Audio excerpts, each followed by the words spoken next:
So welcome student, this is class 10th और class 10th में हम इंग्लिश की पोइट्री पोर्शन कर रहे थे। सो नेक्स्ट पोइम जो है हमारी that is my mother eight 66।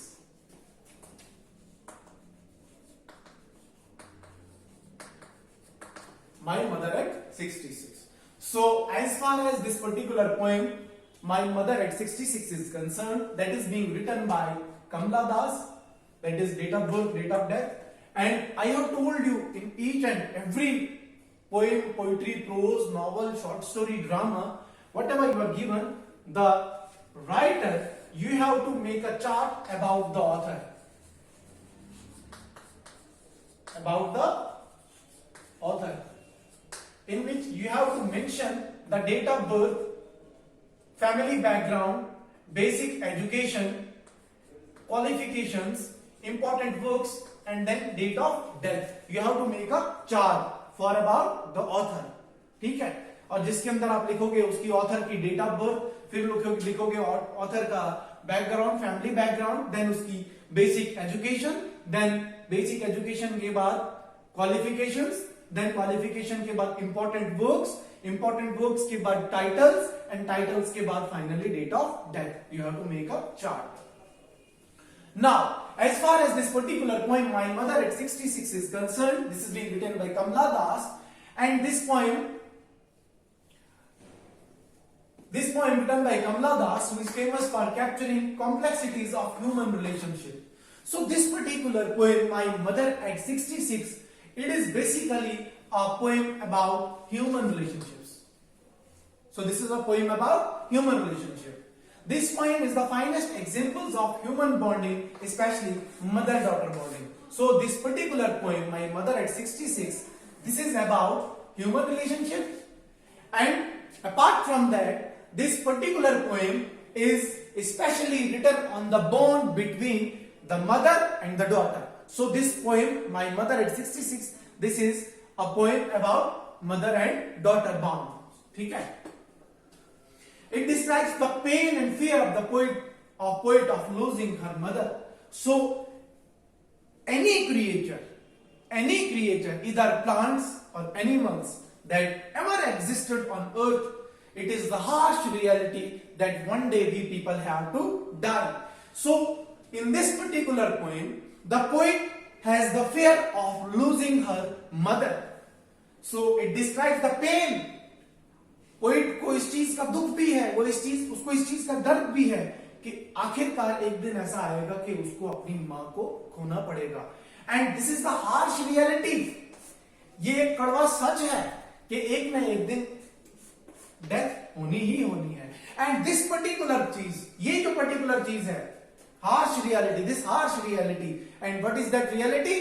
That reality is of death, that one day death will come, and this harsh reality of losing her mother, a poet's mother. So उस चीज के बारे में ये poem लिखी जा रही है.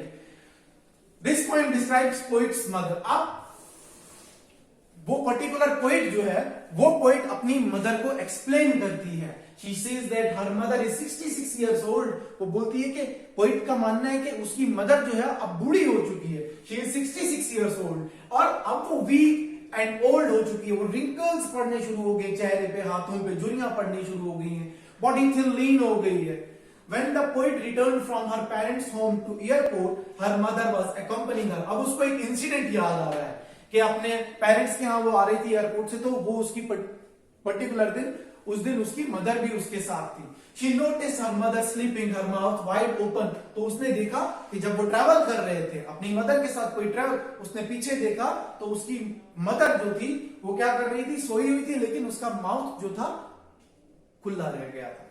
Her face was color of ash, looked like और एश राख, और उसके चेहरे की जो रौनक थी वो धुंधली पड़ गई थी राख की तरह, और ऐसा लग रहा था कि that is a lifeless creature, कि उसके अंदर जान नहीं है.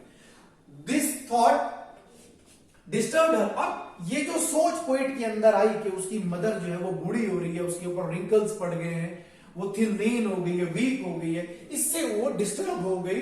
Diverted her mind by looking outside. अब वो जो एक पर्टिकुलर इंसिडेंट को पोइट याद कर रही है, तो वो बोलती है कि जिस टाइम उसने अपनी मदर को देखा कि वो नींद, उनको नींद, उसकी मदर को नींद पड़ी थी, लेकिन उसका मुंह जो है खुला रह गया था नींद में, वो थिन नींद थी, उसकी बॉडी के ऊपर रिंकल्स थे, और अपना माइंड को डाइवर्ट करती है उस पर्टिकुलर व्हीकल से बाहर देख के। देन उसकी जो पोइट की मदर थी, she looked like old and dull. मैंने अभी बोला कि वो जो ग्लो था वो नहीं था, ओल्ड, बूढ़ा। Fear of losing her mother, again उसकी पोइट की मदर की वो हालत देख के पोइट को ऐसा लगता है कि अब उसकी मदर जो है वो उससे दूर चली जाएगी। She thought that this was the last time she saw her mother alive. और जब वो फिर मुड़ के देखती है उस जो एक पर्टिकुलर इंसिडेंट उसने मेंशन किया है कि वो एयरपोर्ट से वापस आ रहे थे, तो वो जब उसको देखती है अपनी मदर को पोइट, तो उसको लगता है कि this is the last time, कि बस ये आखिरी बार मैं अपनी मदर को देख रही हूं। Her mother about to die, और उसकी कंडीशन उसकी मदर की ऐसी है कि बस अब वो इस दुनिया को छोड़ने ही वाली है। The poet wanted to be with her mother again and didn't want to lose her.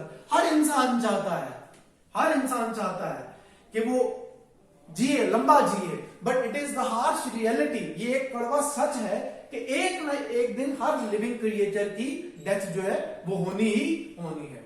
So as far as इस पोएम की अगर हम बात करें, सो ये पोएम जो है ये नेचुरल बॉन्डिंग के ऊपर लिखी गई है, ह्यूमन रिलेशनशिप बॉन्ड के ऊपर लिखी गई है, और स्पेशली मदर डॉटर बॉन्ड के ऊपर लिखी गई है। और इस पोएम के अंदर पोइट जो है, पोइटस जो है कमला दास, वो इंसान के अंदर के एक उस हार्श रियलिटी को अपनाने, मानने के कि हाँ एक ना एक दिन ऐसा होना है कि डेथ आनी है, उस हार्श रियलिटी के बारे में लिखा है। और उसको पोइट ने एक्सप्लेन किया है अपने एक्सपीरियंस के साथ। वो अपनी मदर की बात करती है कि उसकी मदर की एज जो है वो 66 इयर्स हो चुकी है, वो ओल्ड हो चुकी है, वो डल हो चुकी है, उसकी बॉडी के ऊपर रिंकल्स पड़ चुके हैं, खून कम हो चुका है और वो वीक है। फिर पोइट उसको एक्सप्लेन करती है एक रेफरेंस के थ्रू, के एक पर्टिकुलर इंसिडेंट के थ्रू, कि एक दिन वो आ रहे थे एयरपोर्ट से अपने पेरेंट्स के यहाँ वापस, और उसकी मदर जो थी वो उसके साथ थी। और जब पोइट पीछे मुड़ के देखती है अपनी मदर को, तो उसकी मदर को नींद तो पड़ी है, बट उसका माउथ जो है वो खुला रह गया है। दैट इंडिकेट्स कि वो काफी ओल्ड एज में है, और उसके उस पोइट की मदर का जो चेहरे का रंग जो है वो फेंट हो चुका है। ऐसा लगता है कि वो कलर ऐश के कलर का जैसा है, लाइफलेस क्रिएचर प्रेजेंट किया है।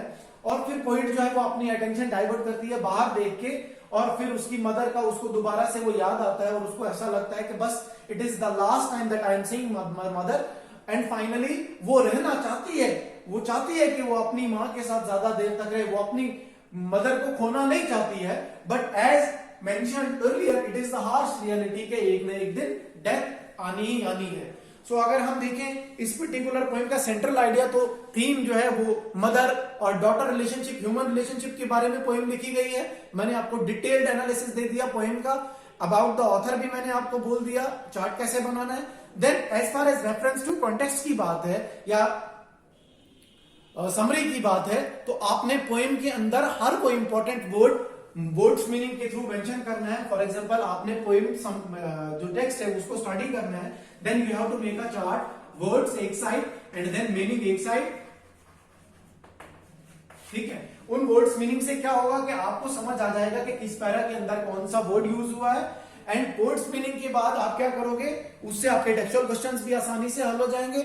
वर्ड्स मीनिंग करने के बाद आप इसको पॉइंट वाइज एक एक पैरा स्टडी करोगे एंड देन उसकी समरी करोगे। डिटेल्ड एनालिसिस मैंने दे दिया है। और जब आप रेफरेंस टू कॉन्टेक्स्ट की बात करोगे, फॉर एग्जांपल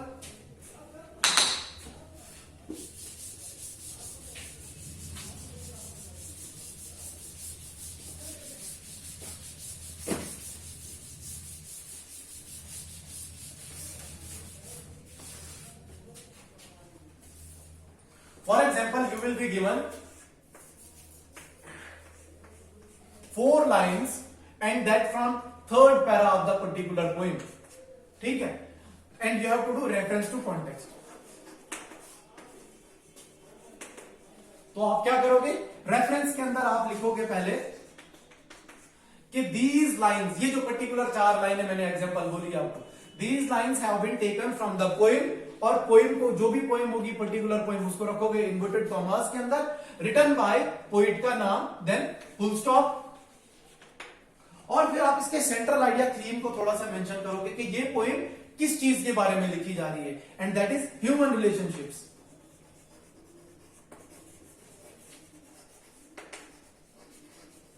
और ह्यूमन रिलेशनशिप्स के भी अंदर किसकी, मदर डॉटर बॉन्ड,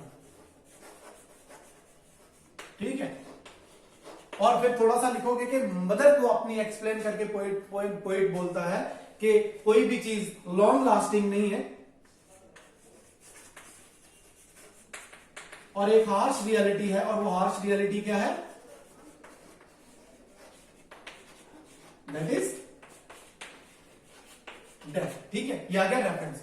फिर कॉन्टेक्स्ट के अंदर आप इन्हीं पर्टिकुलर, मैंने बोला ना वर्ड्स मीनिंग करने हैं, तो जब आपको हर एक वर्ड का मीनिंग पता होगा, आपने इन 4 लाइंस को एक्सप्लेन करना है कि इन पर्टिकुलर 4 लाइंस के अंदर कोई किस चीज को एक्सप्लेन करने की बात कर रहा है। सो दिस वाज कि आपको रेफरेंस टू कॉन्टेक्स्ट कैसे करना है।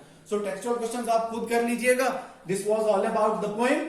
और इसके साथ ही आपकी पोइट्री की जो पोएम्स की अगर हम बात करें तो 6 पोएम्स हो गई आपकी, लास्ट आपकी 2 पोएम बचती है, आपका पोइट्री पोर्शन खत्म। Thank you.